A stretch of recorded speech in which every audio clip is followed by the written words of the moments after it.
Hello, Uganda. Good evening and welcome to this edition of the Hot Seat on 933 KFM. I welcome you, our listeners across this beautiful land, the Pearl of Africa. My name is Patrick Amara. And tonight we are focusing on the Pearl of Africa, the beauty of our country, on how that can be turned into making money. And we know now Kenya and Uganda have been meeting in trying to emphasize the issue of tourism. How do you build it more than what it is now so that more people can come to enjoy the scenery of Africa, of East Africa, but also leave money in the East African economy, that money can lead to growth. That is our focus this evening. We are a country that is gifted by nature, but how much have we done to exploit that natural gift for the benefit of developing our economy, for the benefit of having money come into people's pockets? Because that is always said to be the Uganda's low-hanging fruit. It's not only Uganda. The Kenyans will be telling you about their magical Kenya. The Rwandese will be telling you the land of a thousand hills. Ugandans will be telling you about the Pearl of Africa. But can we just go beyond the words? And so my guest this evening will be exploiting that issue. We are joined by Dr. Aicha Katsolo from Private Sector Foundation Uganda, also managing the GROW project. Thank you. I don't want to be GROW project is associated big. with that money. I want to look at. Let's have the money. I don't want to be associated with that money. I want to be known as a Ugandan. Why don't you want all the money? No. Okay, so you have I've them. been around speaking to this audience, Yeah, I know. and I will still be there. Yes, I'm there in the thing. $200 million. And I'm not going anywhere. You know, people are not going. You know, 2026 is coming. You know, you're managing $1 trillion. No. I know you just want to be modest and simple. But No. Hey, this office is so nice. Well, You know, it must be a lady in the chair, in the seat. where are you? Yeah, okay. That's why things We are. also joined online. Why are you digressing at the very beginning? We're also joined online by a lawyer, Patrick Tunao from ENS Africa. Patrick, can you hear me? Good evening, sir. Semakade's associate. How are you, sir? Very well. Somebody is saying that in the Law Society, the center is not holding, but I don't want to go there. Woman, you know better. But you have very flowery language coming from the president. So, you have been in the Munyonyo, for example. I understand also there's a lawyers' conference. East African lawyers, I think, are also gathered in Munyonyo, and so is the tourism sector, Uganda and Kenya. Patrick, tourism is the low-hanging fruit for East Africa, and specifically for Uganda. What is it that we have not done right, that we should really, so that we can get this money, because it's there? Thank you, Patrick, and greetings to our listeners. It's amazing how much opportunity there is in tourism, in meetings, and because Uganda is such a great destination, we are ambient people, we are very welcoming, and there is more than that one can experience. What we are not doing is that we assume that everyone in the world knows about us and they care so much about us that they will choose us at any point. And what we have failed to learn is that no one cares. No one cares about you. There is great need to showcase what we are. I mean, how many Kenyans do you meet across the border? And they have not been to Uganda. They have only read about what is in Uganda. They are able to travel. But Uganda is one of Kenya's number one tourists. In Mombasa, in Nairobi, in Naivasha, Ugandans are going to Kenya. Why? Because there's a lot that has been showcased about Kenya. And we have not done the same in Kenya. I've attended the Nairobi Marathon, and we had almost close to 700 runners at the Nairobi Marathon. We were number one foreign runners at the marathon. This is a marathon of over 3,000 people. In Uganda, the biggest marathon where Kenyans have come is the Rwenzori Marathon, courtesy of our friend Amos Betesa. And this year was the first time when you had hundreds of Kenyans coming in. Why? Because we have tried to market that product to them. So there is a great opportunity. The East African Law Society is happening in town in Munyonyo. We have membership. Uganda alone has about 4,000 lawyers. Now, when you bring together other law societies across the region, you can imagine what that means for 4 or 5 days. Many are coming for the first time. They are spending an extra 2 days to experience Kampala and beyond. Imagine what that means to the economy. If you are able to have at least 2 conferences of that magnitude and more every month, would not remain the same. Did you say to experience Kampala and beyond? I wonder what it is to experience Kampala. The potholes, the border, the congestion, the jam. Well, that's an experience, isn't it? No. There is much more. There is much more to experience about our culture. The dances at the Dairy Center, the Uganda matters across the historical places in Uganda, historical places around. A lot of lakes to walk through, birding experiences in Entebbe. So the Lake Victoria, it's amazing. There is much more that one can look at than the potholes. Okay, let me come to the studio. Thank you, Patrick. Let me come to the studio with Dr. Aisha Kasolo. Is it because many have described the tourism sector as the low-hanging fruit, that something that can actually give us money? We have people who are running the government. Dr. Aisha Kasolo, do you think they just do not care or they don't get it? No, I have a strong feeling that for me, when you talk about government not caring, I'm practically looking at the Minister of Finance. The Minister of Finance has prioritized the tourism sector as a key sector for support.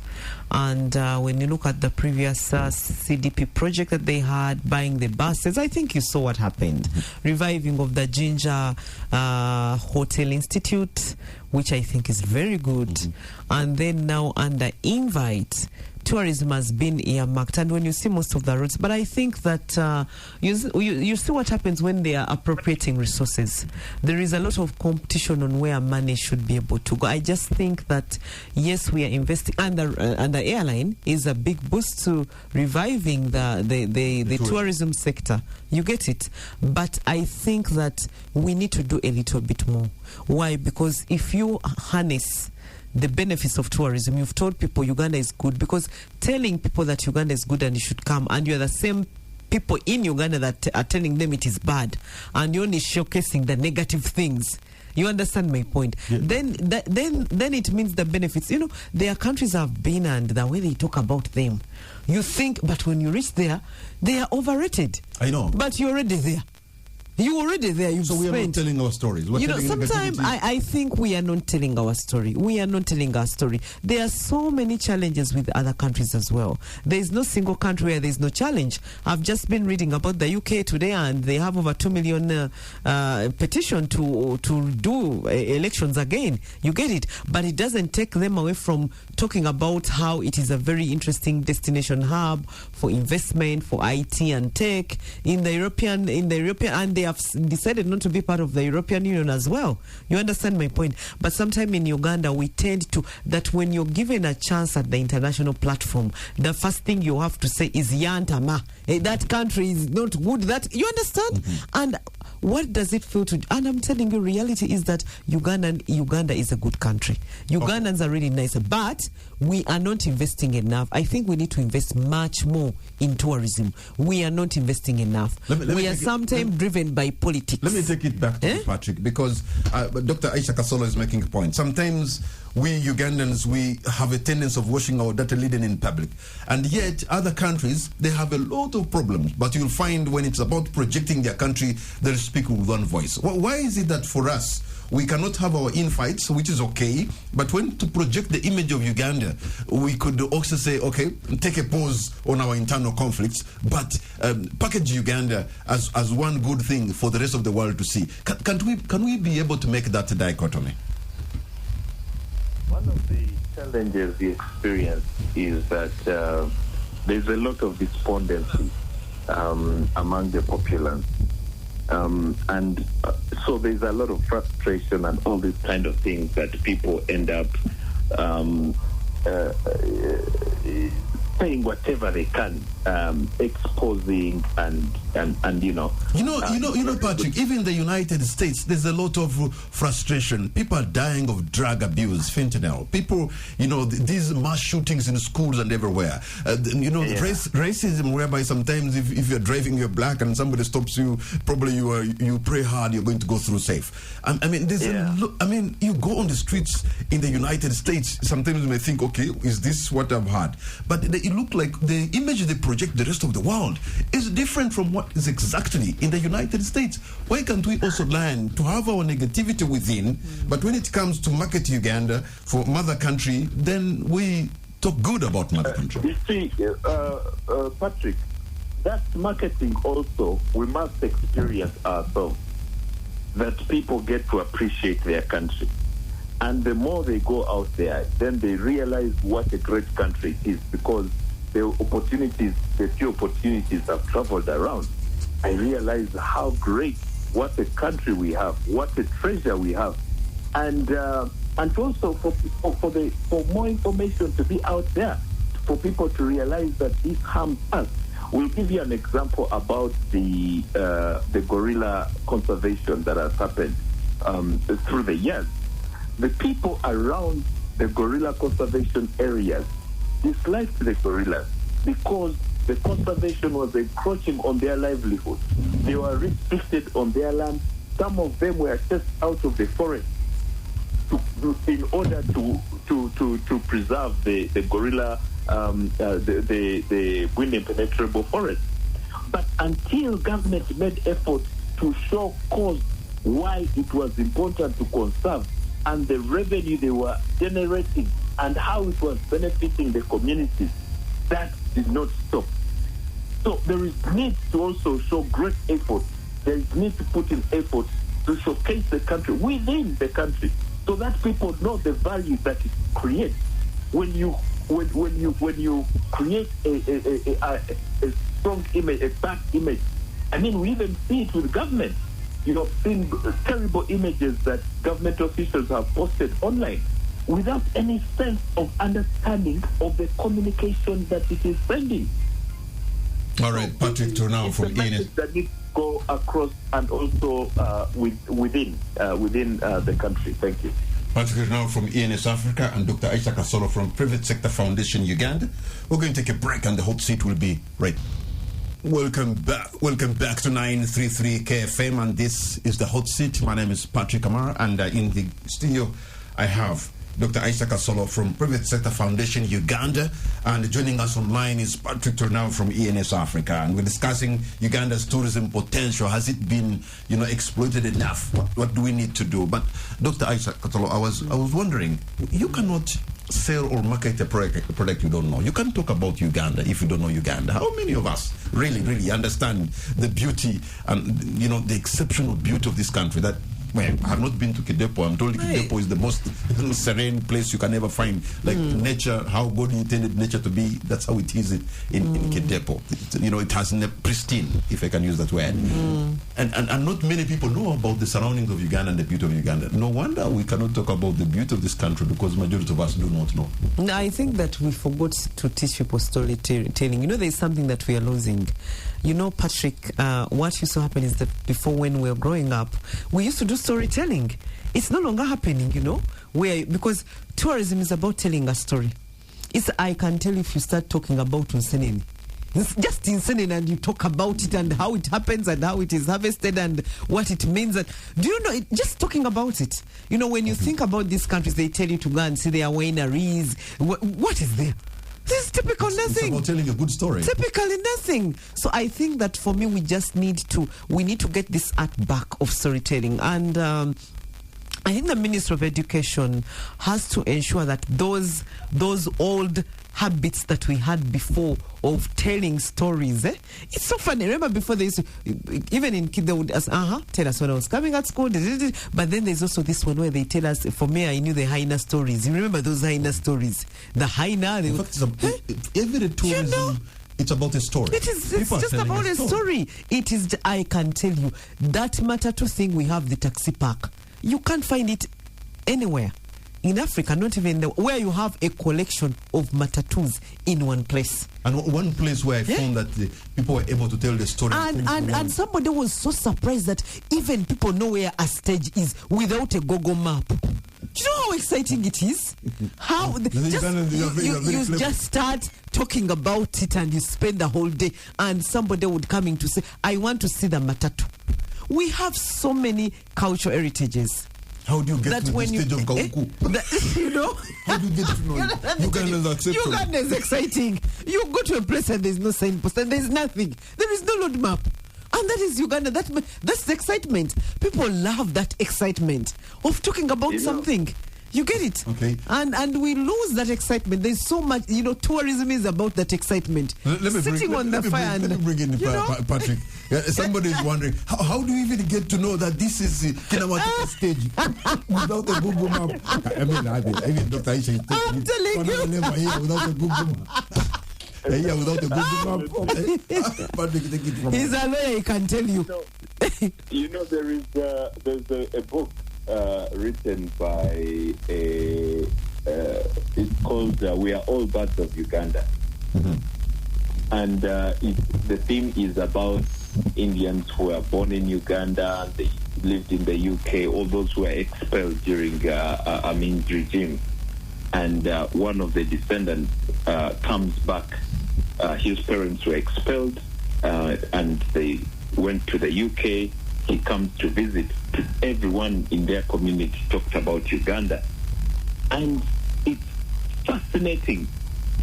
His observations walking through the streets and avoiding the borders and going to Nakasero market, the fruits, the rich fruits.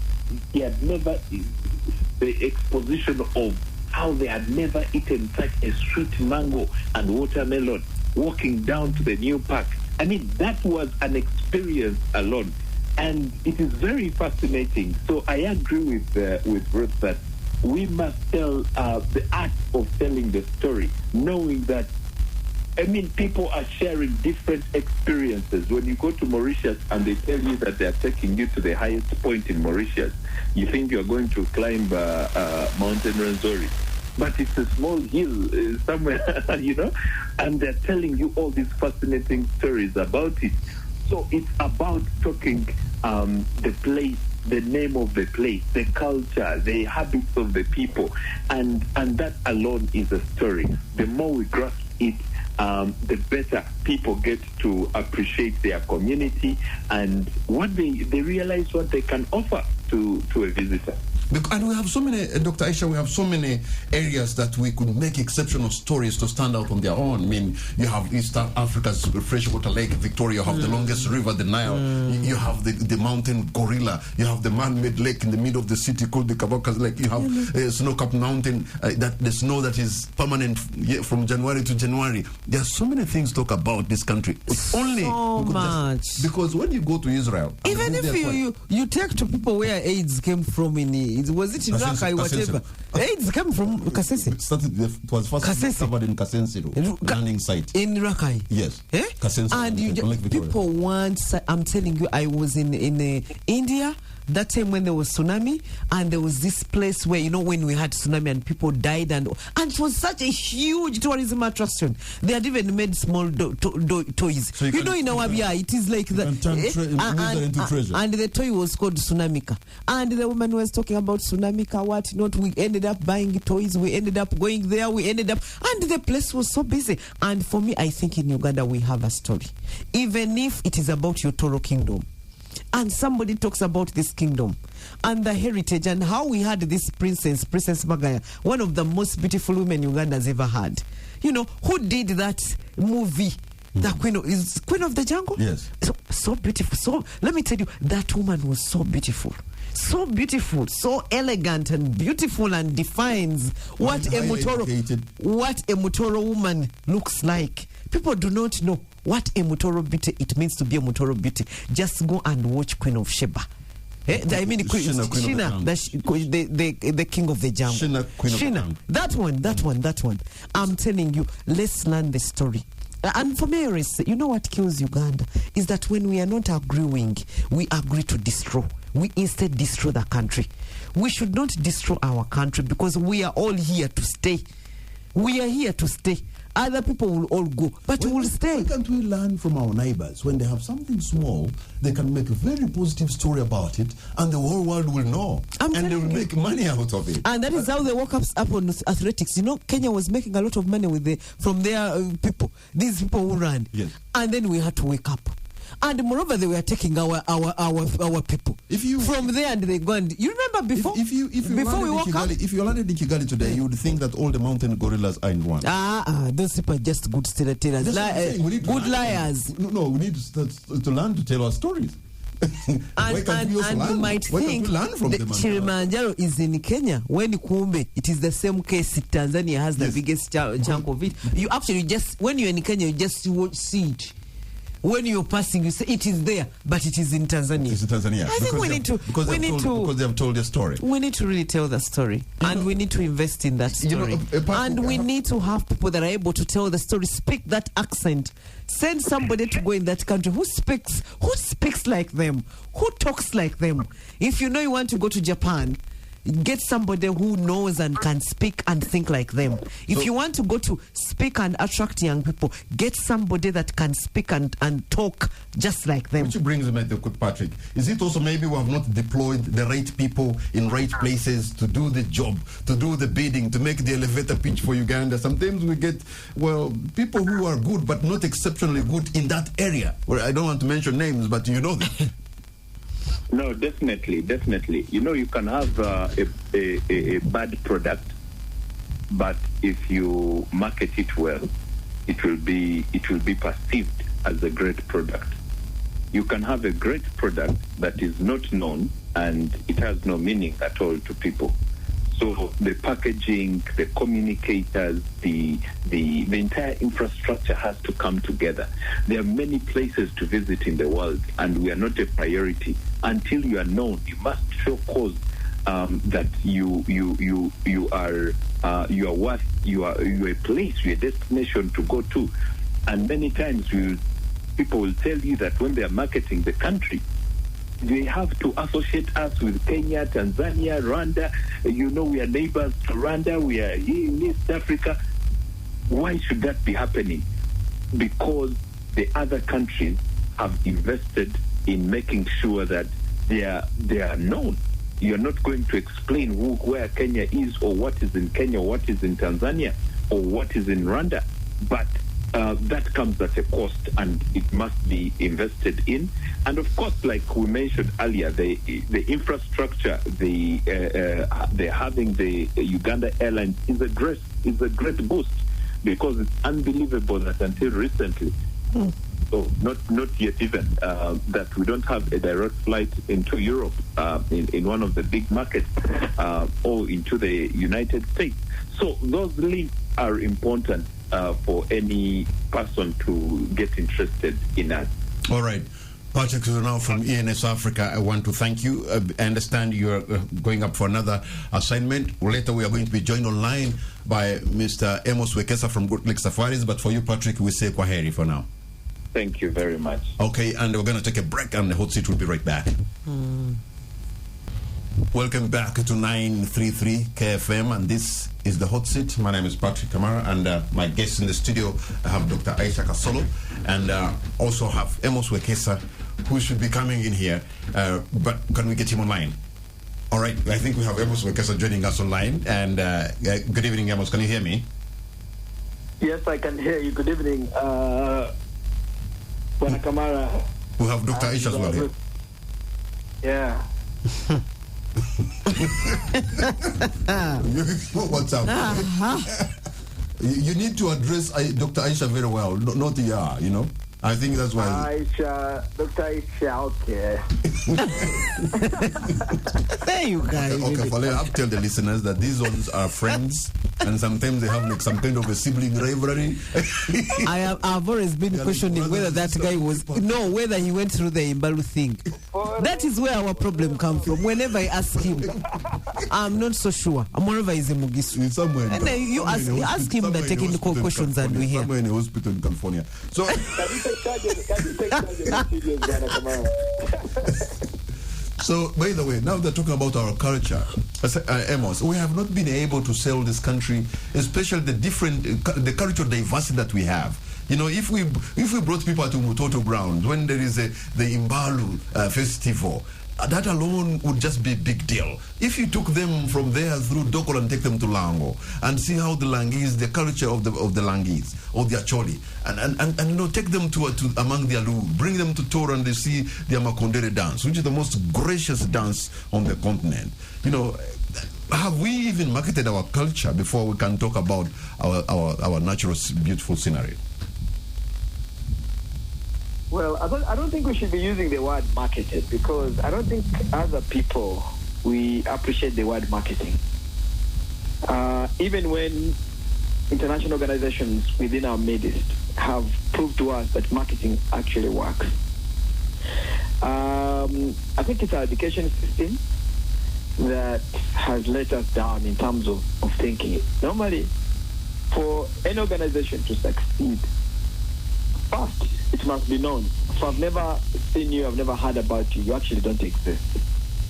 And if you look at this organization, you know, Coca-Cola, MTN, whatever, Airtel, all these organizations do what they call top-of-mind research every 3 months. And what top-of-mind research actually is all about is, if you're thinking about a telecom, what telecom would be in your head? If you're thinking about a restaurant, is Java's going to be in your head? If you're thinking about, you know, and their dream is to make sure that top of mind is at 98%, because that guarantees, first of all, the buying of the product and hence growth of the company. Now, Uganda, as a country, that does not even do top of mind research to understand whether even Kenyans know about it, Tanzanians know about it. It's amazing. I'm doing business in Tanzania. Apart from the Tanzanians knowing the name Uganda, the majority of them know nothing about Uganda. I saw recently when they did Mombasa, Uganda conference, there's been quite a debate among Kenyans on why Uganda is such a beautiful country and people next door don't know about it. And some Ugandans who are educated think that the Kenyans who are asking like that are ignorant. And that's the most backward thinking. In fact, it explains why we need to change our education system. They have so many things exposed to them than understanding how beautiful or wonderful Uganda is. Talking of culture is one of the top 3 factors that actually contribute to how much a country earns from tourism. We all know that this year tourism will earn the world about $8.9 trillion. In the next 10 years, we'll be earning about $17 trillion. So when you look at those breakdowns, the number one factor, of course, for earning out of the $8.9 trillion across the world is number one is weather, of course. Attractions and culture form the next highest. About 36% of the amounts of money that are earned through tourism in the world have been inspired by people looking for good weather. Now, Uganda has extremely very good weather. But you can talk about these things. I've spoken about them, frustrating, and I don't believe that anything is going to happen soon, because you don't see it being taken very seriously in the government circles, opposition, the public. So it's not something we appreciate, and we do not know how far we would be if we indeed appreciated what that actually means. But anyway, it's good to be back. I'm sure you have other questions. Yes, I do. And, you know, earlier we are like, probably and this was with Patrick Turnawe, that have we deployed the right people with the right skills, with the passion, you know, to make that elevator pitch for Uganda wherever they go? When you look into our officials who are running the sectors that are dealing with tourism, what kind of expertise, what kind of tourism, what kind of energy do they have? What kind of passion do they have? What kind of understanding do they have about the subject matter before they can even sell it to the world? I think one of the key things that we all must appreciate today is that as Ugandans, we must save ourselves from ourselves. Whether you go to public, ask the public. Each of us is trying to fight the other online. I think we enjoy that. We get so much energy when we want to fight one another as opposed to actually working together. If you go to government offices and officials in tourism, if you look deep, the amount of bring each other down happening is crazy. But also, there is no way a country can ever grow without, a high-handed push. If you are going to earn your salary without even showcasing or showing results, I've just told the guys, I said, when you see people having conferences, people having workshops, talking on TV in 2024, not knowing that in the whole year a country, Uganda, will get 3,000 French people, knowing that the whole year Uganda will get 4,860 German people, knowing that the highest amount of tourists that Uganda can get from UK is 11,000, knowing that out of the 50 states, 50 countries that form the European Union, over 25 of those states we get nothing, no single tourist, and only 3 of them that we get over 3,000 tourists a year. That is UK number 1 with 11,000, Germany with 4,800, and the French with only 11,000. And a lot of Ugandans don't understand how disadvantaged we are as a country in terms of, being a landlocked can actually be a positive thing, but can also be a negative thing. Okay. Hello? Okay, Amos. Let me come here to you picked a point about Ugandans talking a lot of negativity, and Dr. Aisha, the other day I was watching the She Cranes. These ladies are phenomenal. What they have done for Uganda, they've been winning in Australia, they are winning in Fiji, they are winning in England, they are beating everybody, and those girls are up there. So one of them was giving an interview on YouTube. She's speaking with a lot of confidence. Of course, she's been living in the UK. Yeah. She has this kind of British accent. And then I went to the comments. And Uganda saying, she's not ours. I'm like, but no. You feel so bad. We need to be so proud of what we have. She's speaking with a lot of confidence. She's so authentic. She's speaking English. But the comments, we Ugandans, she's like, no, she's not from here. She's not ours. Not English. The nose is not big enough. This is not, like, I don't know the lady, but I felt so bad when I looked at those comments. But I think Ugandans, the Ugandans have created this habit of negativity. I don't know whether it's what they think that being negative is what is going to kill their stress. I don't know. And I think that for me, it's really killing us. Let me tell you something. There is so much positive about this country. Right now, we are in AFCON. It is the first time that we are going to be hosting AFCON and East Africa. And the first time in Uganda. This should be the thing.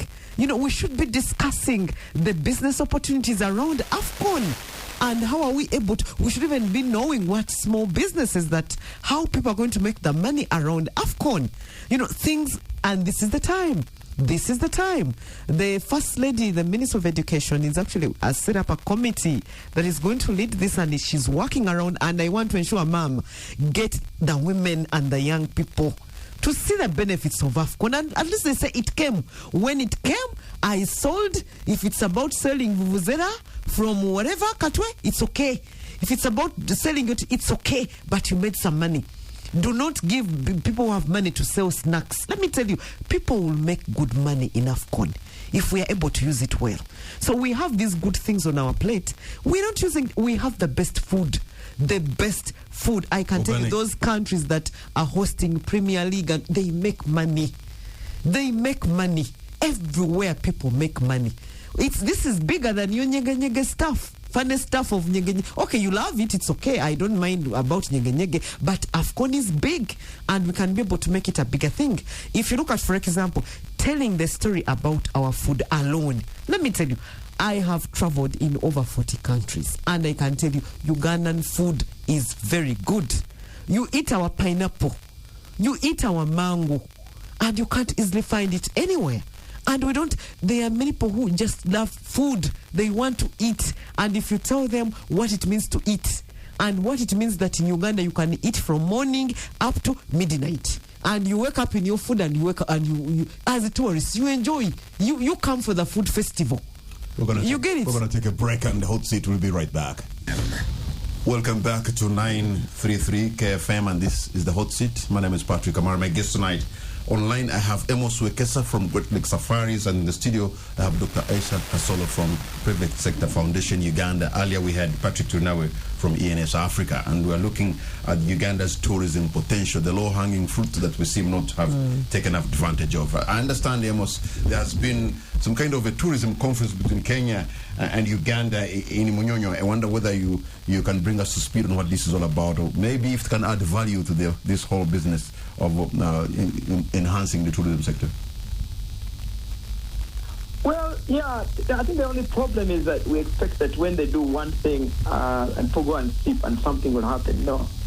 For you to succeed, and I've just given you an example of international organizations within our midst. They are constantly in our faces telling us about their products, whether it's the bank, whether it's the telecom, whether it's insurance. They don't wake up and do one thing, then they go and sleep and expect the results. That's not how it works. One of the things, of course, that happened was that I found most important about the Mombasa Uganda meeting was bringing in people like, of course, I think some influencers who went around the country and were sharing on their forums about Uganda. But you need to be extremely very consistent. You cannot just expect results by doing something and then you keep quiet. Next 4 months you're doing nothing. Next 3 months you're doing nothing. That's not how it works. You will never get the results. And for Uganda, our biggest disadvantage is that, like I said, we're very, very landlocked. I spent a bit of time in Arusha. When I look at Friday, Saturday, Sunday, you'll be shocked how many cars and how many people leave Nairobi to come to Arusha to spend money there. And you will go to Nairobi the same. People leave Arusha and go to Nairobi every Friday, come back on Sunday with families, they've got apartments there, spending money. Now, the infrastructure leading to Kampala, the city, from every angle is bad. For example, if you wanted to go, no one can come from Nairobi by car to Entebbe, to Kampala on a weekend. But the roads are not good, it is far, the roads are dangerous. So the people who have money cannot necessarily come and spend their money here. Number two, we don't have trains that can easily connect us. Number three, the water transport is it's not functional. Then, when you talk about the air transport, when you are landlocked, you have to find cheaper ways of which people can come to your own country. But if I'm a Kenyan, and on a Friday I want to come to Uganda and have a bit of my money, I'm able to pay $300 to go to Dubai on Kenya Airways, on Emirates, on Fly Dubai, many airlines. But if I wanted to say I am going to go 55 minutes away from Nairobi to a place called Kampala, you even can pay up $700. Oh my God! Yeah. Who is gonna come? You can't. But explain to me, you as a frequent flyer, what makes this Entebbe Nairobi perhaps the most expensive route? Yet is only 30-40 minute flight from Entebbe to Nairobi. I don't get it. Why? It's not Entebbe Nairobi alone. It is Entebbe Kigali. It's Entebbe Dar es Salaam. It is Entebbe Kilimanjaro. All these places, you will fly on a carrier, including a Ugandan carrier, to Dubai. Today you can actually go to I was talking to a friend of mine this week and said she flew on Uganda Airlines, for example, to Lagos and paid $400. I can tell you'll be lucky to pay $400 on any of the carriers doing 1 hour flight. You, on the same plane, you will not be able to afford, And me, that's one of the things that I really love, of course. For example, I love Uganda Airlines. Uganda Airlines has got, first of all, very good crew, good service, very nice plane. But until we understand that an airline is actually an infrastructure, because we are landlocked, having our national carrier means that the Kenyan should give us a priority. Instead of flying to Dubai at $300, it should be able to fly to Uganda $250. That spends $3,000 in our economy. Mm-hmm. Yeah? Okay. If I'm a Tanzanian, I should do the same. If I'm from Kigali, I should be coming over the weekend. Every hotel here should be full. All the restaurants should be full. All entertainment places should be full. And it's impossible. We will never make money until we think holistically. But you see, what is our biggest challenge as a country? Our biggest challenge as a country is inability to think from top to low. If you go, for example, you remember a company called BAT? Yes. They will tell you from the soil to the smoke. So they plan from the seed they will give the farmer, to how the leaf will be looked after, to how it will be turned into smoke.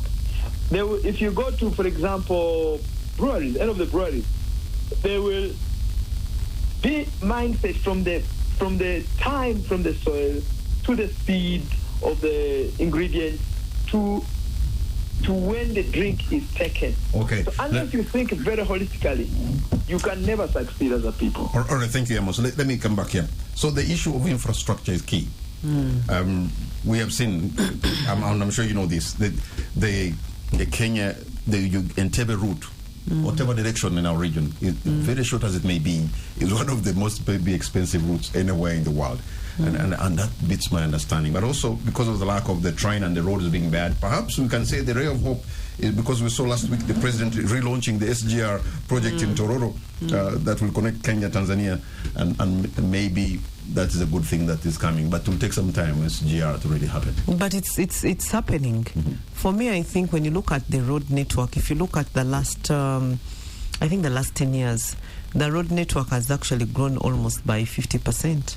Not even 100, by the way, because now look at all your places. Most of the main roads that move out of Kampala to the major upcountry destinations, the roads are good.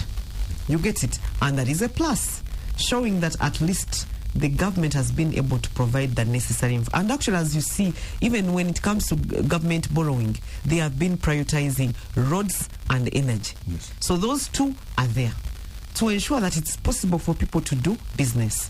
Now, the other issue we are complaining about was airline. We don't have a national airline, and government made a hard decision of reviving the national airline. All right? The railway is also another hard decision. And we are saying, for me actually, when I look at Uganda, I'm like, you know what? If I look at places like Gulu can actually be a very interesting hub to Somalia, to Sudan, to Sudan, both South Sudan and Southern, all of them. I'm telling you. And parts of Congo. Congo. You get my point. Just turning it around, because now Gulu is a hub, is an industrial hub. And I think that if we are able to look at it that way, we are able to see if whatever that we do, we put what we are calling a business case. The challenge is that we do the road, there is no business case. Because an MP said or a minister said, I want a road in this particular area. He's not determining how much we are spending and how much is coming from that particular road. If you're able to say, do the road, I promise you, we are going to get coffee worth $20 or $40 million. All right? If you do this road, I promise you, maize production, going to the coffer or tourism, we are going to contribute $5 million. If the decisions were made that way, this country would be far. All right. In the interest of time, let me ask you, Amos, to give us your concluding remark, and then I'll conclude with Dr. Aisha. Well, yeah, I think there's nothing new I can just say. I think we're, unless we start thinking, right, putting... I don't believe that there's someone who wakes up every morning and thinks holistically about this country. the haphazard efforts cannot pay much. But I think we need a group of people that think outside political discussion, but people just think, how do we position this economy for international success? All right. Thank you so much, Mr. Amos Wekesa from Great Lake Safaris. And Dr. Aisha Kasolo, what's going to be your concluding remark tonight?